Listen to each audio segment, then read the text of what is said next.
Nakadepende na po yan. Kung ano po yung babala, yun po yung kanyang lulukit. Mahalaga po na kailangan ang locator ay dapat balahan.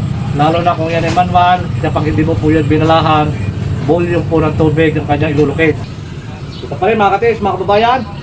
Yan, ito po yung pinusuan ng ating katis.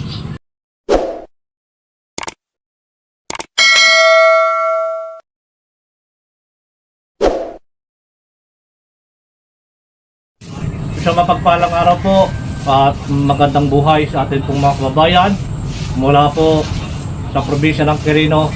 Ito po yung pinusuan, isang pares na single antenna with brass nozzle. So mga kababayan, mga katis, muli niyo pa rin po ako samahan.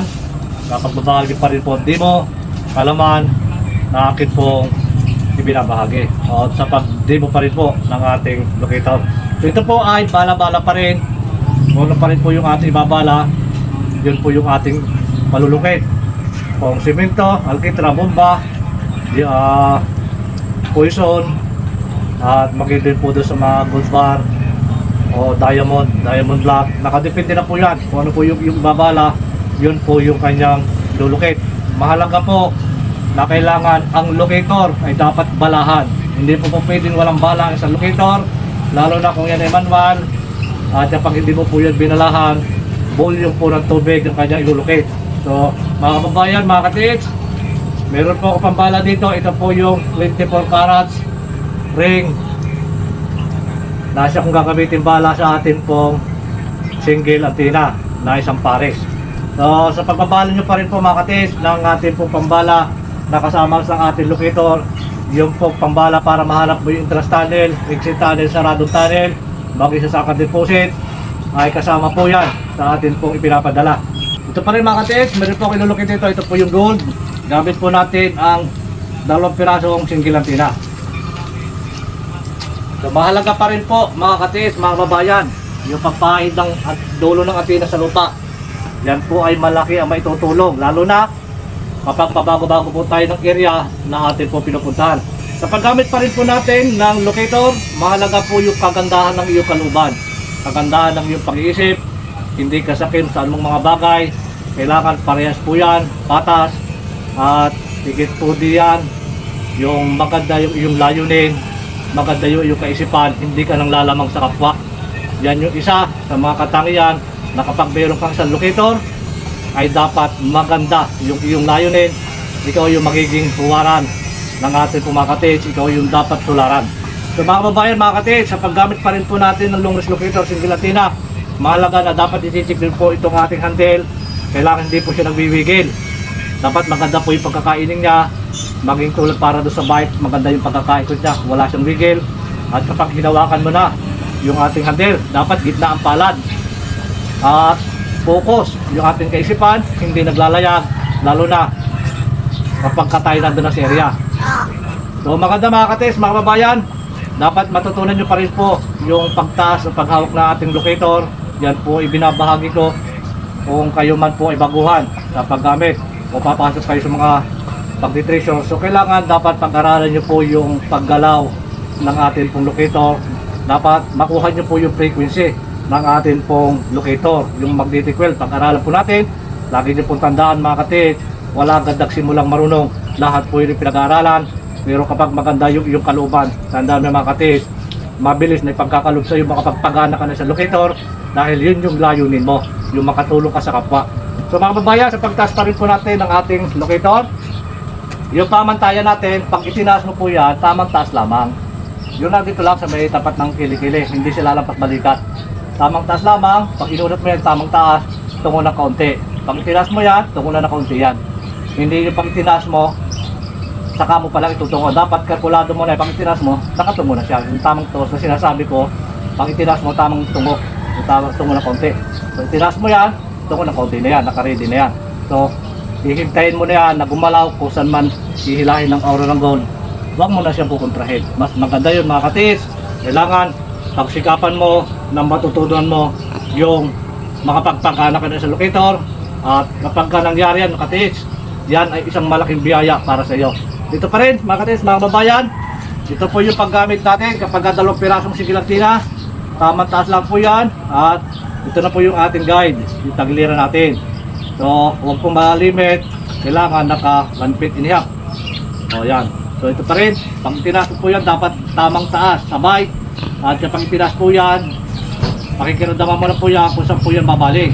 So, unang taas po yan ay mahina, pangalawa, pangatlo, nakuha na po niya yung frequency ng atin pong aura ng gold. Hinihila na po ng aura ng gold ang atin pong antenna ng locator. So kanya po yan mga katis, yan.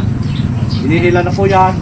At wala na po yung ibang ituturo. Hindi dahil sa malapit ng katis, kahit malayo po yan, hanggang panin ng isang locator, pang long distance po yan. Hindi dahil sa nakikita, hindi dahil sa malapit siya. So, hanggang panin ng ating locator ay pang malayuan. So, dinidemo ko ito para sa ating pong mga kababayan na baguhan pa sa ating pong paghawak ng locator. So, ito rin mga katit, mga kababayan. Yan. Yan po yan. So, pag-aralan nyo po mabuti. Yung pagpagana, yung paggamit po natin ng ating locator. Pag itinaas niya pundo, hintay na po yung gumalaw. So, wag niyo po yung kukontrahin. Yeah, kailangan malaman niyo po yung laro ng isang locator. Ganyan po yan. Yan. Doon na po yan. Tuturo. Tungo na konti. At saka tuturo po yan. Tuloy-tuloy na po yan. So, kapag pinapatan po natin, yan, magpupros agad yan.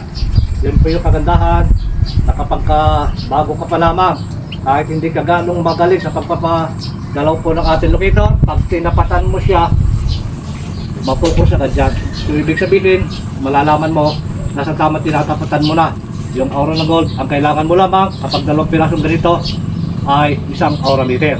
So, malaki na yan, maganda na yan. Kahit hindi ka na kumuha ng ibang gamit. Basta meron kang 2 pirasong singilatina, meron kang 1 aura meter, o kaya Japanese one. So, sa triple antenna, meron kang 1 triple antenna, meron kang 1 single antenna, at 1 aura meter. Dito pa rin mga katis, mga kababayan. Nakapaggamit pa rin po natin ng 1 pirasong single antenna, kailangan focus pa rin po yung kaisipan. Hindi po dapat nakipagtalo ka kanino man bago pupunta ka sa area. Dapat hindi na po ganoon. Kailangan maliwalas yung iyong pag-iisip, at pag nag-locate ka na, focus na po yung iyong kaisipan. Hindi na po naglalayag. Yun yung ibig kong sabihin. Ito pa rin. Yan. Na po yan. Doon pa rin po nagtuturo yan. So yan yung pagkakaiba. Nahihintay mo yung paggalaw niya. Hindi na po yan kailangan pagkagalawin mo. Maalwan yung kanyang pang-ikot. Usap po yan. Yan. Hinihila po ng aura ng gold. So ito pa rin. Nandiyan pa rin yan. So yan. So aking tatapatan. Kapit. Pag tinapatan po yan. Yan. Ito po yung panghuli. Pagkatatapatan na po natin yan, kailangan tapatan mo po. Kailangan tapakan mo po yung ating target. Pag tinapakan po yan, magkakaroon po tayo ng ground o yung frequency. Yan. Pagka may frequency na po yan, nagana na po sa ating katawan, sa ating puso na yan, yung magnetic field, tuloy-tuloy na po yung kanyang pag-ikot. Maalwan po yan. Hindi po mabigat, hindi po mahirap yung pag-ikot po ng ating locator. Ito pa rin mga katis, mga kababayan. Yan, ito po yung pinusuan ng ating katis mula po sa Quirino. Yan, so ganyan yung katis, mga kababayan. Ang paggalaw, ang pag-ikot ng ating single antenna. So muli pa rin po mga kababayan, mga katis, meron na po yung mga libreng bala para mahanap mo yung entrance tunnel, saradong tunnel, exit tunnel, mag-isasakang deposit, o yung mga sinasabi na meron pong mga nakabaong drum, nakabaong na mga jar, malaking palayo, nagsasabing meron din po ibinaon ng mga truck. So may mga libre na po tayong bala dyan. Kasama na po yan ng ating locator. Sa inyo po yan. Muli po mga kababayan, mga katis. Hanggang sa muli po, maraming salamat. Shout out po sa inyo lahat. Pagpalain po tayo ng maraming biyaya at higit po ang isang magandang kalusugan. Maraming salamat mga katis.